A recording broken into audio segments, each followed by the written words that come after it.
solar alone, the purpose of it when you're in a grid-tied system is that you're backfeeding power into the grid. Basically, it's all about cutting down your cost or cutting down your effect on the environment and that kind of thing. A backup generator is all about having power when the grid goes down, where you don't have that with solar unless you have a battery system. The two don't compare in that way, where one of them is about having power when the grid goes out only. That's what the generator is going to do. Your solar is about cutting down your cost, backfeeding power into the grid to get credits on your power bill.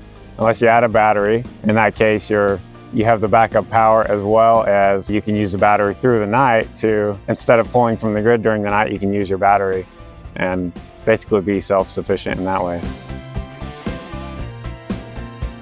It's a lot more complicated than it seems. We've been doing this for years. Obviously, as a journeyman, you go to school for 4 years to learn electrical, and there's a lot more to it than people might realize. Watching educational videos or whatever, they're probably going to miss a lot of the details, things that are important. There's a lot of codes you got to understand in order so you don't install something wrong and start a fire in your home.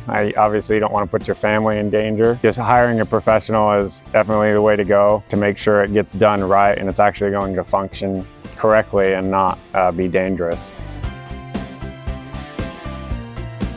So we just did a repair on a off-grid solar system that had 200 solar panels and 40 batteries. Somebody had wired it up to where it caused a fire inside the building where they had their batteries. And so we went in to repair a lot of the wiring, replace it, and replace the inverters rewired the solar panels so that 80,000 watts was the solar system. So it was a good size system. That's the biggest one. I personally have helped on a system that had, I believe it was 108 solar panels on somebody's house in Vegas.